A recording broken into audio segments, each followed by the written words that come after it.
Welcome back to HBP, the podcast that covers college basketball and the NBA draft inside and out. And I am Rich Harris, and thank you for joining us again. Today, we're going to do another special episode, another round of 3 interviews. Normally, we would be doing our normal format, the college notebook and, the draft stock report and stuff like that. However, we've just had been fortunate to hear back from a lot of players and schools. They're available for interviews, so we're going to do those interviews while we can. So we're starting a series of interviews of what we're going to be calling Hidden Gems. And most of these players are mid-majors. However, this group features one non-mid-major player, Quincy Olivari, who actually plays for Xavier in the Power 6 conference of the Big East.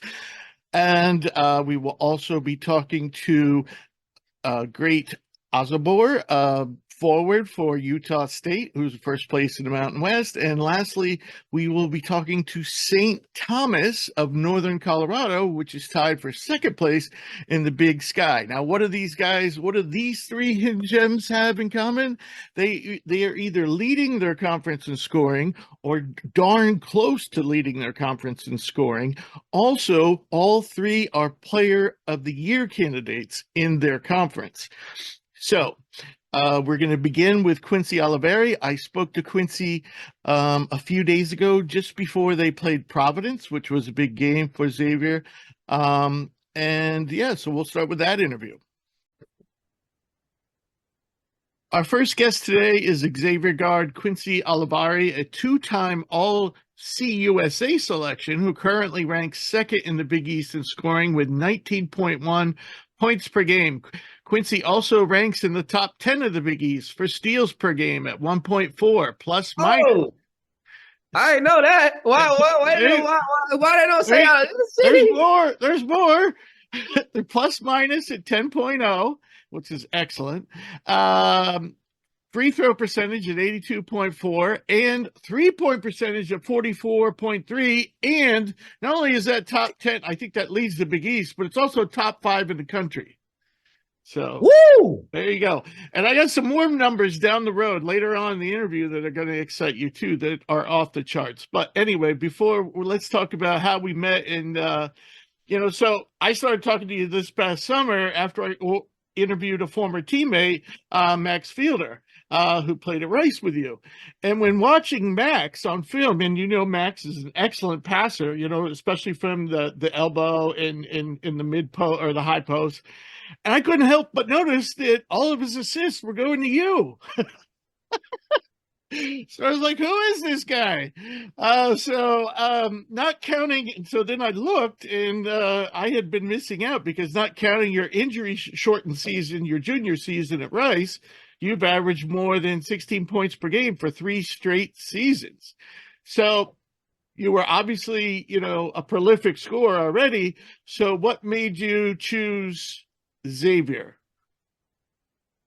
It was Coach Miller for sure. Coach Miller, his recruitment pitch didn't sound like a script. It didn't sound like false advertising. It sounded like what he was telling me was exactly what I needed and what I was looking for in a school. And if I came here, that I would be able to achieve a lot of my dreams plus more, and it would put me in the best position to succeed.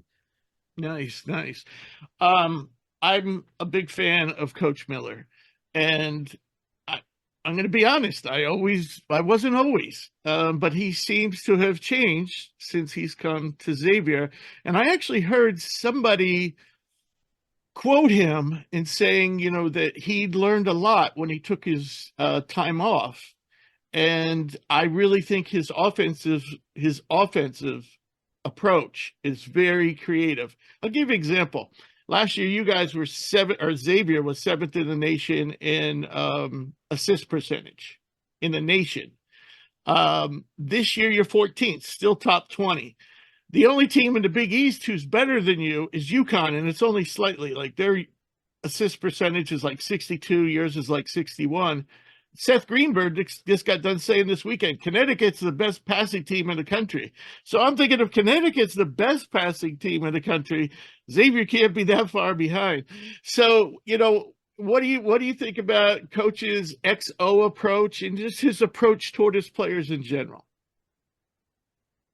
I definitely love the XO approach. That was obviously one of the reasons why I chose Xavier with their offense and just how fast we play, how we move the defense with all of our schemes and offense starters.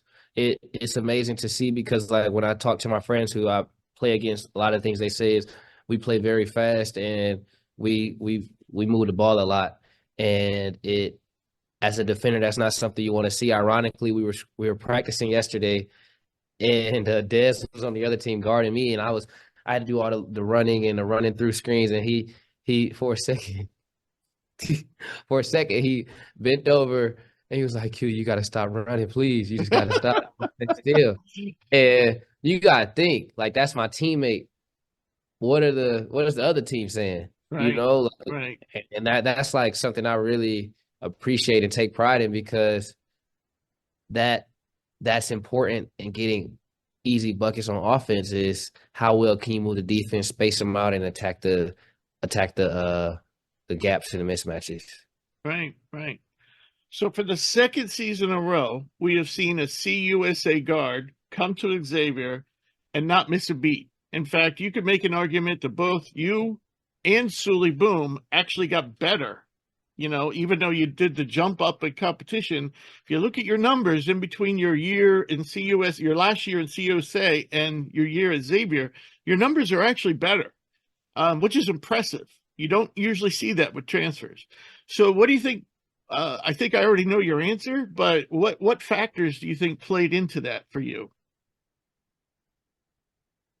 Coach Miller, player development, me being in the best shape of my life, and me trusting offense. Obviously, God put me in a position to succeed, and I would be nothing without Him. But I still have to put in the work on the court, and the coaching staff putting me in a position to succeed, and my teammates around me trusting me when they pass me the ball. Right, right. So I thought Coach Miller was going to be part of your answer for sure. I mean, for sure, that was the first thing. That was the first thing. No. I just expected you to say that. That's all. All right. So now I'm going to roll off some synergy numbers, your synergy numbers. All right. You rank 94th percentile in overall points per possession. All right. So that's all of Division One. You're in the 94th percentile. 95th as a jump shooter, 97th as shooting off the dribble, and 94th for scoring off handoffs. That's elite numbers. So shooting is where you excel. What aspect of your game do you think goes underappreciated? My rebounding. Yeah. You're averaging about 5.3 a game? 5, I think. Yeah, my career high, I think, is 13. Nice. I really love to rebound the ball and push it out in transition, but I don't think enough people talk about my rebounding. All right. All right. It's good answer. Good answer. What do you think is the next piece of your development as a player? Because obviously you're still It's improving. on offense, either playmaking and be more efficient with my playmaking, and then on defense, on defense, it's just being continue to be a better on ball defender. Right, right. So while you have flourished as a player, the Musketeers have had somewhat of a rough year. 3 stars went on to the pros. We mentioned Sully Boom, Kobe Jones, Jack Nungy. And then the guys that were supposed to replace Nungy, Zach Fremantle and Jerome Hunter, have missed the entire season during the year. And of course, you gave a shout out to Jerome, I believe, last week. He's had some really bad luck. So as a result, Coach Miller has had to make some adjustments. And, when you compare you guys to last year, you're running more in transition, but you're doing less post-oriented stuff, like, or I should say maybe not post-oriented stuff, scoring in the paint oriented stuff like cuts, rolls to the basket, post ups, even pick and pops are down this year. So you guys have had a week off, bye week, so to speak. Have you talked about adjusting the offense, or are you just kind of going to stay the course and just try to do what you're doing better? We always, every day we come to practice, we work on trying to be better in every aspect, whether that's guard play, big man play. And so we trust our bigs, and we're going to continue to trust our bigs when we put them in situations to score. And we hope tomorrow, tomorrow for the game that you all see that. But I mean, whether that's scoring through a guard or scoring through a big, we trust our offense. However Coach Miller calls a certain play. Okay, all right. So the team, you guys have wins over St. Mary's, Cincinnati, Butler, Nova, St. John's, Providence, Seton Hall, and you also lost close games at Purdue, Houston, UConn, Creighton. Meanwhile, most of the bracketologists are saying the Big East is going to get 4 to 6 teams in, and when they talk about it, they say UConn, Marquette, Creighton's definitely in, and then they mention the rest of the group. The one team they never mention is you guys. And that's incredible because you've beaten all those teams. You've beaten, Butler. You've beaten Providence. You've beaten Seton Hall. You've beaten beaten St. John's. So, what are your thoughts about when you hear stuff like that? Let's go out and win the next game. Right, right. And I see a lot of things on Twitter about the projections, but that's what they are. They're just projections. Right. We still have 6 more games left. And we still have a conference tournament to play. A lot of things can happen during that time. So do you guys, as a team and the coaches, do you talk about that much, or do you just? Yeah, we believe. We believe. You're just more focusing on winning. You're not like saying if we win this game, if we win that game, then we go out and win as many games as we can. Everything else will handle itself, because you got to think we still only 5th. In the Big East, we tied for 5th, and you talking about we're gonna get 4 to 6. Right. We 5th.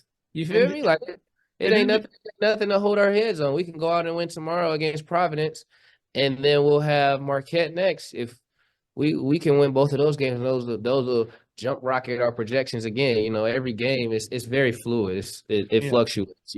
So as long as we can control. That's all we can do. I can't call Seth Greenberg and Joe Lunardi and tell them to, you know what I'm saying? But if we win, they're gonna have to look at our rankings in the Big East. So right. And if you look at the computer rankings, you're above a lot of those teams. So it's like and well deserved. I mean, I don't know. It seems like certain teams, and I know I'm going to digress, but it just seems like certain teams, they say this, and then when they talk about another team, they say this. They don't seem to be consistent in why they're saying why this team is out, why this team is in. But anyway, I think the whole system needs to be revised a little bit. All right, so let's talk about you as a person. By all accounts, you're loquacious, gregarious, you play the game with joy, and I love that. I don't think you have to be a grump. I don't think you have to go around trying to intimidate people and stare at people in order to be a tenacious competitor. I think you can have joy and play the game and still be tenacious. So what do you think about that? I agree. God gave me all these teeth and a beautiful smile to show it to the world. You do have great teeth, my friend. So, what's the funniest thing? Being talkative, being interactive. You must have had something funny happen in your first season in the Big East, either with the media or the fans, or even an opponent. What's the funniest thing you could think of that has happened due to your outgoing personality? The funniest thing. Or interesting. It wouldn't have necessarily be funny. It could be interesting. Maybe being able to, when I do interviews, I interview the people back. I don't know. I can't think off the top of my head what it might be, but they're probably interviewing somebody back. Just networking with people. Right. I actually thought, now I may have this wrong, but I thought one of the when I was watching one of your games, the announcer said you came up to him during a timeout and talk to him. Yeah, I just be saying what's up. So you're a sports management major. So when your basketball career is over, and hopefully that's not for a long time, but when it is over, what do you picture yourself doing? Being on TV, talking about basketball. Ah, there you go. There you go. That's what I grew up around. My dad was a sports broadcaster. And he did that. He did media for the Hawks. He did radio for the Hawks. He had a radio show. He did sports. He did high school sports for GPB, Georgia Public Broadcasting back in Georgia. That was Channel 8, and then watching him do that, and then just being around sports and watching a lot of TV, watching a lot of basketball games, being at games. I feel like I could commentate a game. I feel like I could broadcast the game. I could be a sideline reporter, or I could be like what Shaq, Chuck, and Kenny do. I feel like I could do that. That type of stuff is what I enjoy to do. Being in front of a camera comes natural to me, and I feel like I could succeed at that. All right. Is your father still working in that? No, No. Okay. nah. All right. So lastly, beside school and basketball, what are your some interests that things you like to, spend time doing, hobbies, things like that? I love to build Legos. I love Lego Star Wars. Yes, I love to build Legos. I love to bowl. I like to do mini golf. I like art. I love fashion, and I like to play the video game. All right. Interesting. Mini golf. What about regular golf? Because I like the regular golf, but mini golf is a lot quicker. yeah, It's a lot more intimate. Golfing is. I know how to golf. I'm not saying I'm the best, but I definitely know how to golf. right. But golf is kind of like a whole day investment. Yeah, mini golf, you could 30 minutes. It's nice little creative, fun courses. Whether that's a date, you with somebody on a date, or you just with some friends, or I'm with my mom. It's something you can just do. And you don't have to worry about being outside all day doing, or straining your back, or going to get the ball because it hit in the water, trying to get it out the sand. Yeah. Oh, I know. I know. It used to be my love. But my back, it, yeah, it screwed up my back. So, all right. All right, Quincy. So I wish I wish you guys, the best of luck, and yourself too. I think that, you're right. I think actually you guys could probably right the ship before you even get to the Big East tournament. I don't think it has to come down to you need to win the Big East tournament. Especially because you have 2 games with Marquette left. I think you guys are going to be okay. I agree. All right. So, Starts with tomorrow. right. I want to thank you for joining me today. And as I said, I wish you guys the best. And, when the season's over and you get into that draft process, maybe you come back and visit us and let us know how that's going. Oh yeah, that wouldn't be a problem. That's gonna be another journey in itself. Yep, it will. And it's nice having a different Big East guy on the show. Baylor Shireman we've had him on 3 times. We're tired of him. He So was very good at basketball. I have a lot of respect for him. yeah, Baylor's a fun guy. But yeah, it really was nice having somebody different from the Big East. All right, Quincy. Once again, thank you so much. Yes, sir. Thank you for the opportunity. Our next special guest is Utah State junior forward great Osobor, a Player of the Year candidate in the Mountain West. For the season, Great leads the conference in rebounds per game at 9.1, and he ranks in the top 10 of the Mountain West for points per game at 17.8, blocks per game at 1.4, field goal percentage at 58.4, defensive rating at 95.8, player efficiency rating at 25.6, win shares at 4.6, and plus minus at 8.2. Very nice numbers. Great.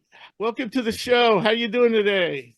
I'm doing awesome. Thanks for having me, man. I'm excited to be here. Yeah, we're excited to have you. So you've had quite the journey so far, and I didn't really get a chance to talk to Ashley about it. So I want to ask you, you are a UK citizen, correct?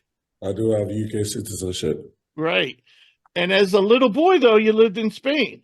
Yep, I was born in Spain, grew up in Spain until I was 12, so I do have a Spanish passport. Ah, very nice. Yeah, Are you eligible to become a Spanish national? I am. I could play for the Spanish national team. That's one of the goals of mine. I actually want to play for the Spanish national team. Well, that's where I'm headed. But let me ask you a question. So, I assume now. So you speak English, Spanish, I do. and American. I'm still figuring out the American part, but yeah. So, any other languages? I speak a little bit of French. Me and Khalifa Sacco will be speaking a little bit, but not as good as he does, but All I right. like to think I can communicate. Very nice, very nice. So, when you moved how long have you been in the U.S. and did your family come with you, or are they still in Britain? So I came to the States my freshman year, so I'm a junior now. So this will be my third year, and they're still in England. They're in Huddersfield. Okay, okay. And in what portion in relationship to London? Northwest, east, south? North. So North, north. Huddersfield's really north. We're in the northwest part of England. We're Ah, really close to Leeds, Manchester, Bradford. So when I meet a lot of people and they ask where you're from, and I tell them Huddersfield, and they look at me crazy, I'm like, oh, it's like 30 minutes from Manchester. okay, all right. And so you're not too far from Scotland then? I'm not. It's like 3, 4 hours, to be honest. I can Uh, drive up to Scotland if I wanted. Nice, nice, very nice. All right, so now we're going to get to the national team. You are, if my memory serves me, you were the third UK national to be on the show. The others were Drexel's Amari Williams and Quinn Ellis. Now, I texted with Quinn today, and he says he knows you. He said he played against you when you were little boys, or not little boys, but boys. He's now playing professionally in Italy, and he's actually recovering from an injury. So he's in Britain right now, and he's going to see a national game because he's on the national team. Also, Amari told me when he was on the show he wants to play for the national team. And he played on the under 18 team with your teammate Josh Uduje. Yes, Um, and Josh. yeah, and that team had Tosan Awoma and Cam Hildreth. So now, how about you? Because you have options. You could play Spain. You could play in Britain. What are you thinking? I mean, obviously I know all them guys. Amari was actually my teammate at my school, so that's my boy. And then Quinn's a big time player. When he played for Sheffield Sharks, I remember when we were younger, like it was always good competition. Like he's an elite point guard. But like I remember even since I was a little kid, playing for Spain was always like an insane goal of mine. So I was like, I always seen it as one of the top of the pinnacle things. And I was like, I don't know how far of a goal it is, but I feel like I've put myself in a situation where it's low key achievable now. Like I can really do it. So I just want to really get to that. And when I moved to England, I tried going through all the British pathway stuff, but they were being difficult. And when I was younger. I don't know why, but I don't know. So I always thought, okay, I'm just gonna play for Spain. I never really Okay, thought about it too much. okay, they're lost. They're lost for sure. I'm going to pass you over to Jake to ask Great. you. What's up, Thank Jake? you. What's up, man? Thank you for taking the time. I know it's been real busy for you. I'm going to get to your performance on Tuesday in a second. So I work at the University of Pennsylvania. We're right next to Drexel. Amari he's one of the best shot blockers I've ever seen. I mean, that guy, he's unbelievable. He's unbelievable. He can definitely make it like you going from a smaller school. If he wanted to move up to a conference like the Mountain West and move up a conference, like I think he can absolutely have a U type impact at another school. So I want to get to your team. And speaking of Montana State, your coach of last year, Danny Sprinkle, comes over. Certainly a guy that's in the coach of the year race. You were the sixth man of the year last year in the Big Sky. You follow him. You're now a starter, one of the leading guys in the Mountain West Player of the Year conference race. But when you first got there, 13 new players. Nobody scored a point or played a minute on last year's Utah State team. It's all these new guys. So how long did this take to gel? And did you think you guys would be 22-5 and sit in sole possession first place in the Mountain West at this point?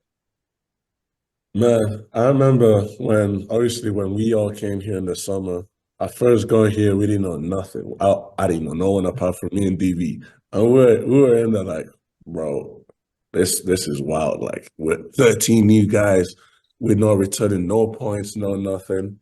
So I was like, we just need to figure it out as it goes, you know.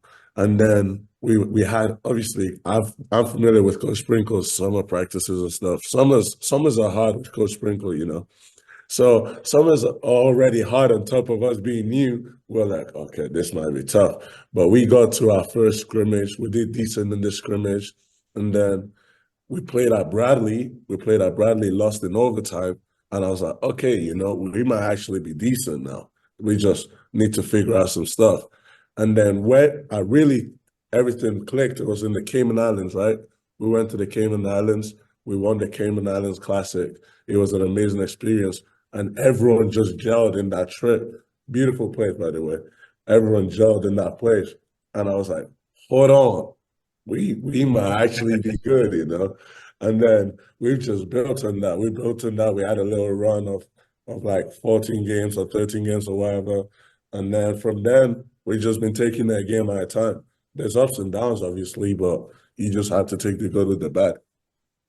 Yeah, absolutely. And you look at your last couple games, you guys lose at Colorado State, but then you come back at home and you win a really, really good game against San Diego State. And I'll wait a little bit to ask you about that. But I want to ask you about your coach in general. Like, obviously, he's in the coach of the year race, like I mentioned, but watching that game against San Diego State, it seemed like he has so many different ways to get you open. Whether it's you set a pin down screen that becomes a high-low game. Like, just so many different ways to get you open, just besides sticking you on the block and throwing the ball into you. People got to key on you with you being so prolific this year. So how good is Danny Sprinkle of a coach? Actually is his name in there I think he's definitely a candidate to even move up to a potential Power 5 conference next year. Like, just how good of a coach is this guy, both as a leader getting to make your team gel, but also X and O wise. How good is this guy? I mean, I think he's the national coach of the year, in my opinion. Like, you don't get 13 new guys and then go to the Mountain West, which I also believe is the best conference out west right now, and put a team in first possession of first place just like that. Like, obviously, as you mentioned, teams are keen in on me, and him and the staff are finding ways to still put me in position to be successful, you know, whether it's putting me on the block through high lows or getting me off ball screen so I can get the ball, or me being the pick and roll handler. And then from then you have to pick. Are you going to switch? If you switch, you leave a little guy on me. But then if you don't switch and you double me, I think I'm a pretty good passer where I'm going to get the ball out and then we can go from there. So just finding ways to keep me involved in the offense, like, his basketball mind is elite. So going off of that, in the post game of the San Diego State game, you had said that in the first half, part of the W, you mentioned your passing ability. You had 7 assists in that game, which is good. But then in the second half, they had a lot of single coverage on you, whether it was Miles Heide, who came in off the bench, or obviously on the D's, one of the best players in your conference. Can you flip a switch when it comes to that? Can you how quickly can you go from, okay, I need to be a facilitator, look for my teammates, to I have to get my own, like, I have to kind of put the team on my back here and be the catalyst? Immediately. Obviously I feel like I'm a junior now, you know, so you have more awareness of what the game's doing. And I'm always thought, okay, I get the ball, I'm gonna see what the defense is doing. They're doubling me, someone's open. And I think I'm skilled enough. I can get the ball where it needs to be. It's just a matter of me trusting my teammates. Everyone's going to do their job, you know. But then I feel like if they left me one-on-one, the team wants me to be aggressive. I owe it to the rest of the team. Like, one-on-one single coverage, I have to go take it, you know. Okay. Thank you for that. I'm going to kick you back to Rich before I come back. Thank you. One of the big downsides, when you see teams starting from scratch, though I don't think anyone's in Utah State's particular situation, but you do see it with a lot of teams like, that are starting from scratch. They lack a deep bench. And I think it could be argued that you guys really only go 7 deep. I know there's some guys, but, on a consistent basis, you, Darius Brown, and Ian Martinez, 2 very talented guards, are logging big minutes, the 3 of you. So, with the exception of the big 3, who is the secret weapon who could emerge in March? That's tough. Because I know you did say we probably only play 7, but Khalifa Sacco is Yes. a freak of nature. He played big minutes in that San Diego State game. Khalifa Sacco is a freak of nature. Now, you talked about it. Josh Aduje played with Amari Williams, played at Coastal Carolina. He's done it before. He's proven at the D1 level. He's an elite scorer. Obviously, he's in a slightly different role now because he's coming off the bench. But he can go off, as you can see against Wyoming. He went off quick, easily. And then my freshman, Carson Templin, he didn't play last game, but he's full of energy. He comes in, he's gonna make something happen. So obviously he's a freshman, so there's ups and downs. I was there, but he's gonna bring something to the team. So we have guys, but yeah, I'm really excited about how every other game we have guys who can step up. Okay, well, that's great. I mean, you brought up 3 secret weapons. Mm-hmm. No, I don't know if Sacco's a secret anymore, but Khalifa is not speaking no more. All right. So you this season have flourished, in the post, be it high or low post, on cuts, pick and roll, and you can play on both ends of the pick and roll. On the season, according to Synergy, you've made 35% of your jumpers, but you only have 20 attempts. I was thinking, especially with Sacco, playing, that you and Isaac Johnson have the ability to play at the 4 and maybe stretch the floor. Has that been talked about as an offensive approach moving forward? And would you say shooting with more regularity is the next phase of your development as a player? Yeah, absolutely. So obviously, if you watch us play, me and Isaac Johnson, I guard the 4-man, but he's the one on offense. He's really out there in the perimeter because he's like a stretch 4. Right. But then when me and Khalifa are in, I'm on the perimeter a lot more. Right. And obviously, it'll help our team if eventually, I'm a more volume shooter from there. And that's the next progression as a basketball player. I got to keep improving on what I can, what's in my control. So, yeah, for sure. Get that jump shot right. I like where I'll be. All right. All right. I'm going to pass you over to Jake for a few more, if we have the time. Let us know if we're running out of time. We'll cut it off whenever we have to. No, we're good. We're good. Okay. All right. So now, Brad, I want to ask you about the San Diego State, because if there was anybody that had any doubts about it, to have a team that made the national championship come in to your building, a really, really tough environment. You can hear how loud it is even through the TV. But you go up against Jade Onwardine, who is right up in there in that Mountain West Player of the Year conversation right there with you. Averaged 20.5 points per game. Was good for 20th in the name. And although he did 23 points, it almost didn't seem like that because you played so well. You guys sent so much attention to him on defense, but you was 17 points, 7 boards, 7 assists, 2 steals, and 2 blocks. You make me run out of breath having a list on how well you played in that game, and you played 39 minutes. Thank you. What was your game plan going into that game, going against a team as good as San Diego State?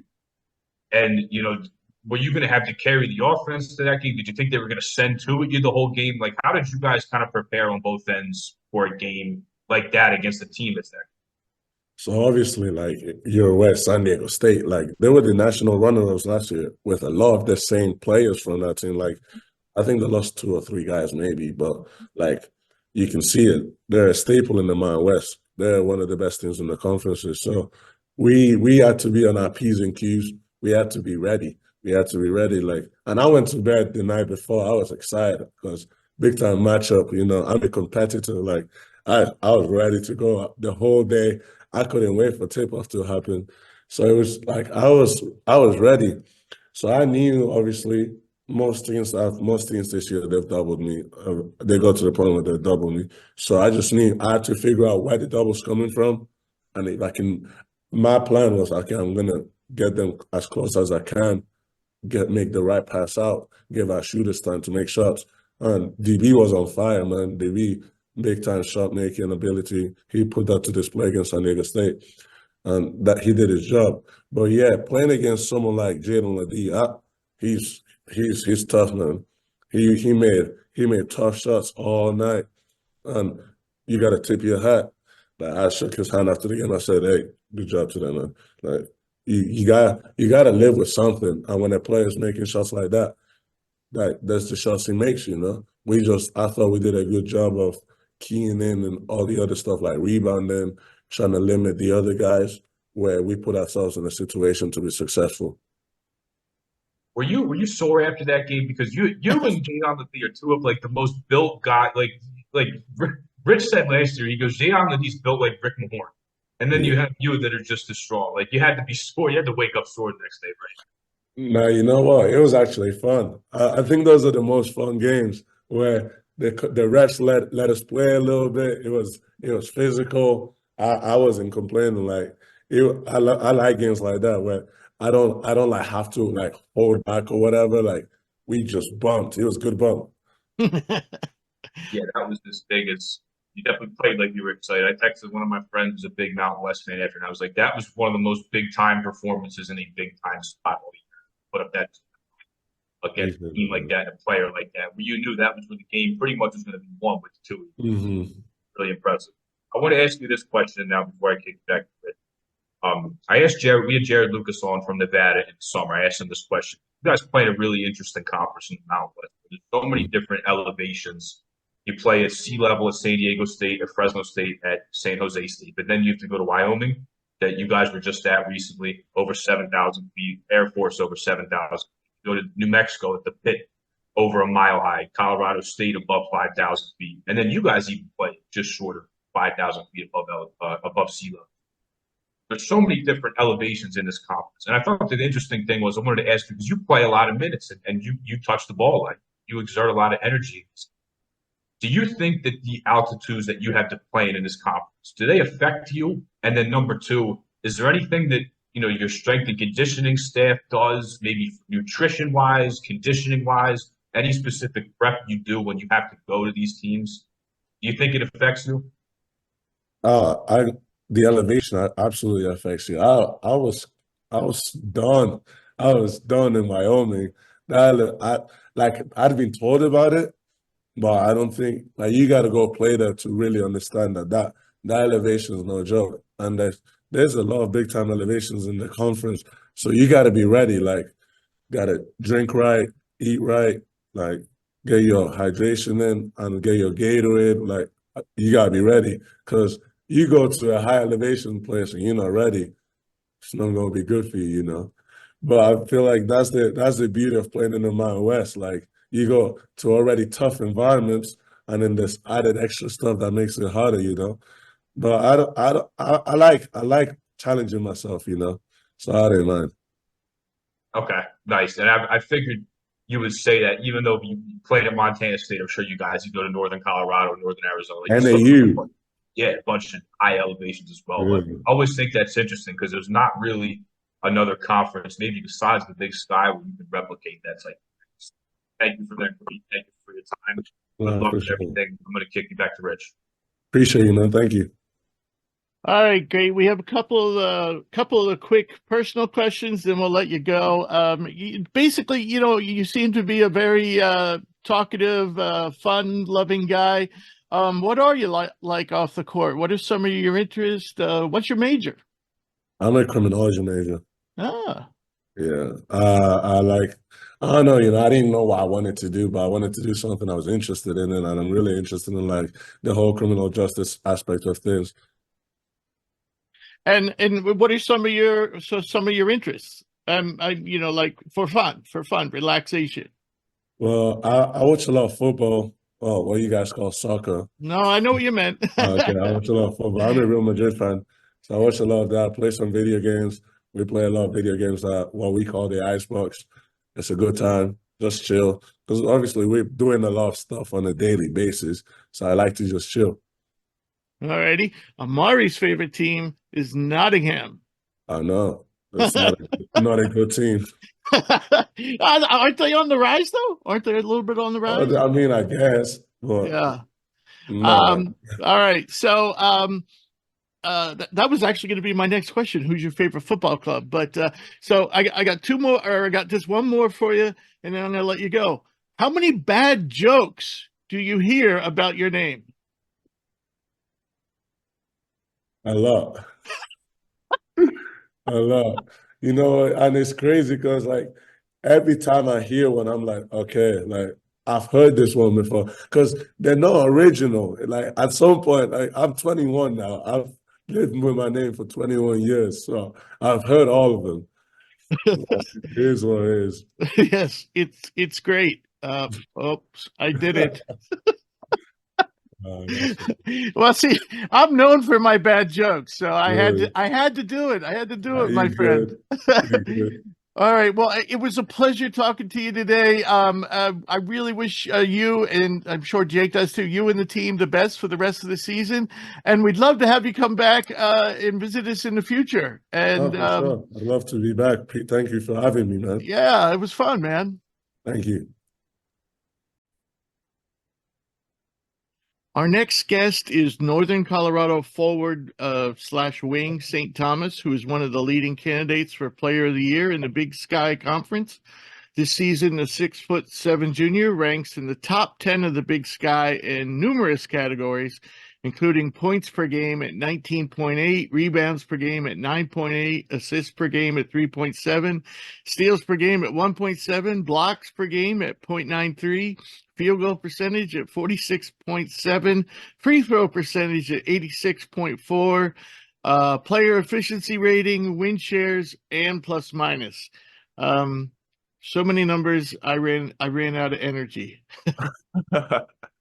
So welcome to the show. How you doing? I'm good, man. Thanks for having me. Yeah. You know, the first ever interview I did at Hoops Prospects was with a UNC Bear, and that was Jonah Radbaugh. He was before your time. Yeah. Jonah's played professionally in Europe. We still talk now and again. You started your career at Loyola Chicago in the A-10, and you're originally from Omaha, Nebraska. So what made you decide to attend Northern Colorado? Basically just when I entered the portal, the whole decision was like I just wanted to go somewhere that I felt comfortable and kind of felt back like I was at home because I was like, I mean, Loyola Chicago's in the city, and kind of just I got out of myself and I didn't know who like I was outside of basketball. And so I just wanted to go to a school where I know I was going to surround myself around people that had culture still, and basically just a coaching staff that was kind of approachable and I can come to and talk to every day. And if like I had a bad day, they understand and I could just talk that out with them. Right. I believe your senior season, you won in high school, you won your state championship and were Player of the Year in Nebraska. Yes. Do you ever cross paths with Baylor Shireman?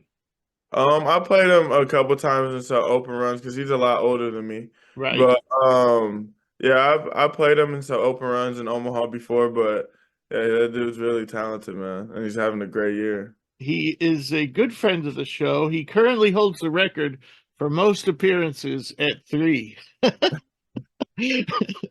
So I've gotten to know Baylor really well. So you talked about the coaching staff. In recent seasons, Northern Colorado has quietly but consistently produced stat sheet stuffers. Jonah, Bodie Hume, Dalen Kuntz, Dalton Connect, now yourself. I think that says a lot about the program, but even more about Coach Steve Smiley. How would you describe Coach? I just describe Coach. He's probably the most like genuine dude I've ever met. Like he just cares about I mean, if we're putting the ball in the hoop, I mean, he's happy, but he also just cares about us being human beings, and he's always there for us. Like I can call him about anything and tell him how my day was, or he'll just ask you how your day is going. And I mean, he's the same person every day, and that's all I could ask in the coach. Very good. Very good. Um, you know, UNC seemingly consistently, especially under Coach Smiley, seemingly has one of the top, offenses in the Big Sky. This year, you're currently ranked fourth, but it's not common to see the Bears ranked first. Right. So what do you think is special about Coach's offensive system? And I would say the crazy thing is I think our offense was maybe second before this week, but Oh, um, right. Oh, I see what yeah, you're saying. yeah, but I would say he just. I think we just have players around us that are we're not selfish and like we just tend to feed off of each other. And I mean that's basically what our offense is. He lets us play and kind of just like it's not going to be structured, but it's the way you guys want it. I mean, it's not just I mean, there's games that we get stale and we play one-on-one basketball, and you see that we don't win those games or those games are close games. But when we just believe in our offense and believe in what he preaches and move the ball, and I mean, we'll have 20, like, I know Thursday we had 20 assists off of 29 points. So, like, that just helps out a lot. And I feel like we have the right group to do it. Yeah, yeah. I think Connecticut, I don't know if they lead the country in assist percentage, but it seems like the best teams in the country just share the ball. Exactly. And I've noticed in your games sometimes, like you'll have a fast break and nobody's near you guys. You'll be two of you against nobody, and the other guy who's in the lead will actually pass it back to the guy who's trailing, just Yeah. just to share. That's nice to see. So not many players are producing at your level, overall. And as someone who's, contributing across the board like that, and for those who haven't seen you play, how would you describe your game? Um, the way I would describe my game, I guess I just like, I mean, I always call myself the baby mellow, like just playing off jabs and kind of just, I mean, but I would say like, I'm the jack of all trades. Like I can do everything, like on the court, like go rebound. I think I can defend. Then, and I also think I can score at all three levels. And Definitely. yeah, but I really take on like what I say like I went to Loyola Chicago, so defense is really like really something that I'm big on now, and like I feel like I actually have a lot of defense in my game that that's probably like somebody would think it's a flaw. Yeah, yeah, I didn't think about that, but actually you started off at a school that's traditionally considered a defensive school, and then you went to a school that's considered kind of a free-flowing offense. Huh. Yeah, Yeah, that's cool.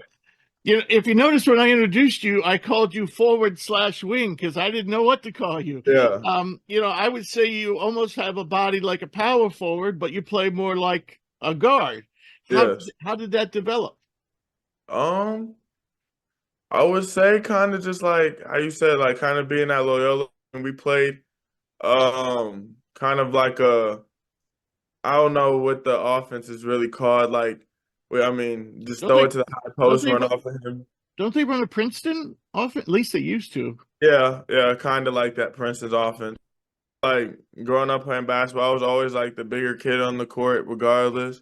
So, I mean, and I wasn't very like super athletic. So, I mean, I used to do other things to try to manipulate the game by going to get rebounds, trying to just get my teammates involved, or and I've always been able to like have my like back face the basket and post up, or when I get in the post face up in the post, like that's kind of just like my game, and I've always had that as a kid growing up, just because like I just like to manipulate the game a different way, like how you see like the Euro guys coming in the NBA and doing now. Yeah, yeah, yeah. I personally, my favorite piece as a fan is to watch passing. So players like you are just like are just a joy for me to watch. Baylor too. You know, Baylor's Yes, also an all-around producer. exactly. They're just my favorite players. I like guys who love to share the ball, and but also can do other things. Yeah. So I'm going to talk a little more about your game. Offensively, as you said, all three levels. You're dominating around the rim and from mid-range. You've also been very productive, especially in ISO and running the pick and roll as both a scorer and a passer. So in all those things I mentioned, you're at least at the 70th percentile in synergy, okay, among D1 players. Defensively, you've been a monster on the boards. You rank 20th nationally in rebounding percentage. I think you're even higher for total rebounds. And you also rank 4th in the Big Sky for steals per game. So what part of your game are you most pleased with, and what is the next phase of your development? I would say I wouldn't say I'm pleased, but I'm happy with like the rebounding.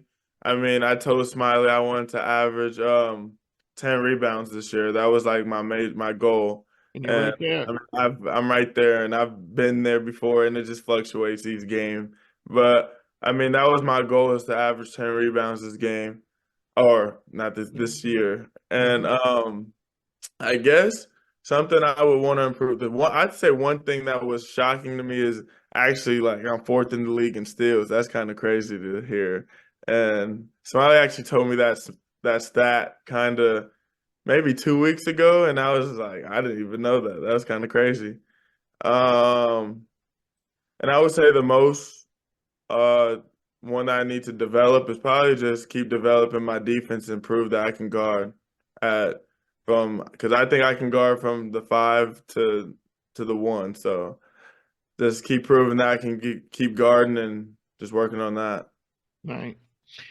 On Twitter, I'm not on there very much, but about a month ago, there's a Sports Reference has a thing where you can actually pick different categories. So you can, for example, like you could pick all players who are making at least 3 3-pointers per game, and also rebounding 8 rebounds per game. But I think the categories I put in there were the overall metrics that people use: player efficiency rating, plus minus, win shares, and 3-pointers made. So you had to have a certain limit in each of them. For what I put in, 25 players showed up in the whole country. You were one of them. And so that's definitely, I mean, well, actually, it's probably more than a month ago. So that made me want to that drew my interest to you. But I mean, your overall productivity, I'm not just, propping you up. You deserve it. All the flowers you can get this season. It's been tremendous. What do you think the jump has been? I mean, obviously you're playing more minutes per game. Yeah. But what do you think has been the reason for, you're also more efficient than you Yeah. were with Loyola. It's not just your overall numbers. Your efficiency has proved. So what do you think the key has been?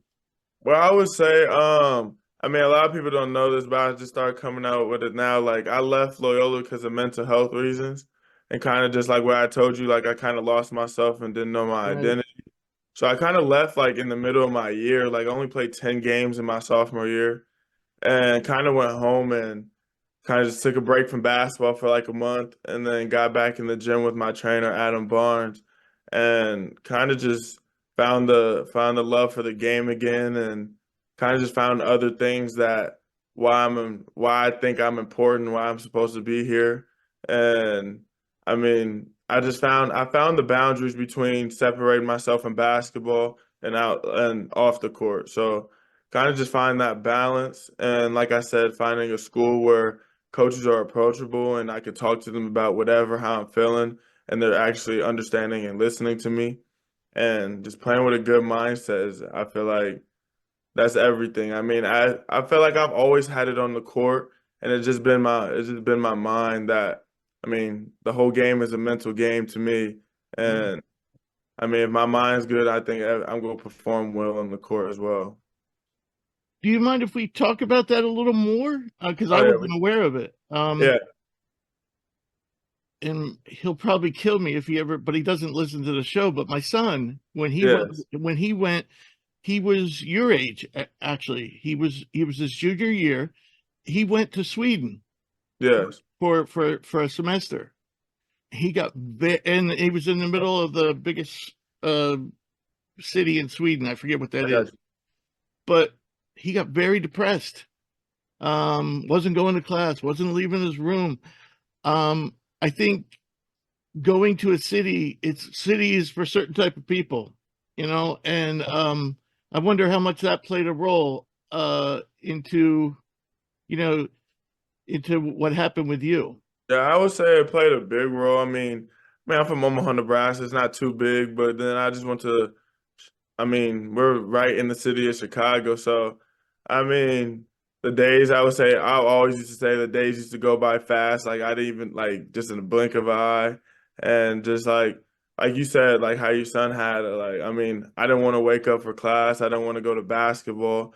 Like, I would stop working out. And I'm like, well, I don't know what else. Like I'm used to being the gym rat, and just like I don't understand why basketball is not bringing me happiness.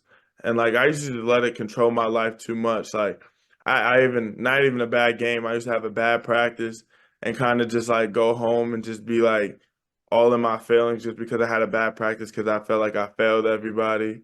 And just like I said, like how basketball kind of controlled my whole lifestyle and kind of just getting out of it like basketball is basketball, but if my mind's not right, I'm not even gonna be able to play basketball and like, do the thing I love. So I have to get my mind right before I can get my basketball or my skills right. So that's how I look at it, and that's Right. kind of my story. And you seem you seem very happy now, right? Yes. Oh yeah. And it's funny, I expected you to be a little different because when I watch you on court, you're pretty talkative, you're pretty Oh yeah. enthusiastic, but here you're very laid back, you know.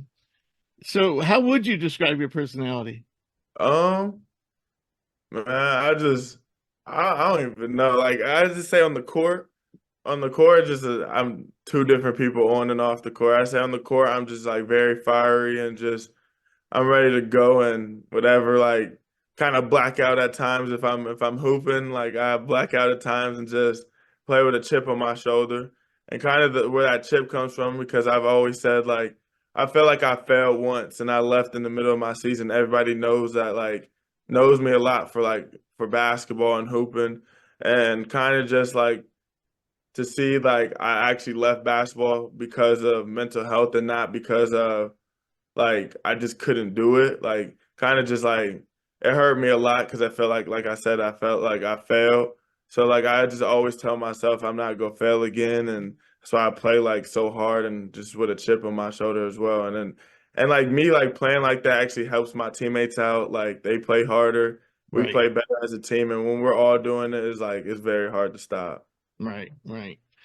All right, so now let's talk about the team a little.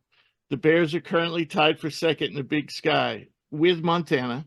You Yeah. trail Eastern Washington by 2 games, one ahead of Weber State. The team is not a one-man show either. You have Yeah. 3 other teammates that are averaging in double figures. So can you talk a little bit about what some of your teammates bring to the table? I've always said it since the beginning. This team is we have mad depth on our team, and also just like I don't even know if you know, Dejour Reeves is a six man. He comes off the bench, and he's had 5 consecutive 20-point games, I think. Wow. And also, he used to be in our starting lineup, and he was top 5 in the Big Sky in points at one point. But then he got a concussion, and then he was out for 2 games, and kind of just rotations changed. And just like the mindset he has, like the unselfishness that he has, like he doesn't mind coming off the bench. Like coach asked him to like, do you want to start again? And he's just like, I mean, I coming off the bench is fine with me. And like he's like Zach deserves it because I mean Zach Block, I mean he just guards the best guard the whole game, runs around, and I mean he's probably the smallest guy on the court and just sticks his nose in everything. And I I said this in our media day the other day. I think he definitely has the most nosebleeds in the nation this year. I think he broke his nose maybe twice. Oh Yeah. my gosh. But I mean, that's just kind of like Yeah. the culture we have around this team. Like they don't care if they get hit or injured, they're still gonna play. They don't care who scores the ball, and I mean that's the just unselfishness you see with our team. Like I could pass it, and I'm still holding up the goggles like I scored. Like it's just fun playing with these guys, and our coach allows us to play like that and have freedom like that. So I mean. Yeah. I think we have 11 guys. I think we could play all 15 guys if we could, but all 15 can't play. So, I mean, I go down the line to even the walk-ons. They help us out each day in practice, and I mean, they guard us every time. And I know that's the hardest thing to do. I mean, you have to practice and go to a game and know that you're not going to play and just sit there and kind of cheer for your team. And I got mad respect for those guys, and because they come at us every day and they give their best, and they're the same every day. Right. Right. Unfortunately, the Big Sky is a one bid. Everyone's saying a one bid conference this year. Yeah. And interestingly, a team not seeded first or second hasn't won the Big Sky tournament since 2010, almost 15 years. That happened when Montana won it as a 4 seed in 2010. So even though you seem to be in great shape, to get a first round bye, history would say that these last 3 regular season games actually mean a lot. Yeah. So has the coaching staff discussed the importance of being a high seed in the tournament? Yes, we kind of discussed it and saying like, I mean, the 1 or 2 seed gets the bye, and then you play 1 game, and then you get another bye and play 2 games to finish off with. But kind of just like he always preaches, just keep the main thing the main thing, and when we get to that time, we'll talk about it. But I mean, the main goal is just to win each game. I mean, if you win, I mean, you get a high seed. So we don't really talk about the seeding. We just talk about how we're going to win and just worry about what we can control. Right, right. So all 3 of those games, which is unusual, all 3 are on the road, including your next one on the 29th against Weber, and then it's on to the tourney. So Yeah. what do you think the keys will be for the Bears to win the tourney and make the big dance? I would say for us being on the road is I think really going to help us a lot with these 3 last games because I mean we can get used to the atmosphere about being on the road, and then the tournament's on the road as well at a neutral site. So I think we're just going to be ready for them. Hopefully, we can win out these next games and get a sweep, and hopefully we're in that 1 or 2 category so we can just have a bye and get off our legs and just be ready to go at any point. Right, right. So I got one last question for you, and this is a personal question or a fun question. What would you say off the court? What you're like, and what are some of your outside interests outside of basketball and school? I would say, like, since I actually found out after my mental health things about going home, one thing I found out I like to do, I like to meditate a lot. Mm. Now I know I journal a lot, and also just to go for walks and just just take a breath from just playing basketball, just whatever I'm doing, not even just basketball, just from friends, family, everybody, and just go outside and walk by myself. I know I stopped doing it a lot because it's getting cold, but when in the summer, they say to start off your day, to have a good day, go outside before, when you wake up in the first 20 minutes, go outside and get actual sunlight instead of light from your room or something. It'll just make your day 10 times better if you can just do that. So I know that was a big one for me in the summer. Yeah, I actually really do. My favorite time to walk, I have a dog. My favorite time to walk him is in the morning. I never really thought about why, but yeah, well, that's great. Well, it was a pleasure talking to you, Saint, and I want to thank you for taking the time.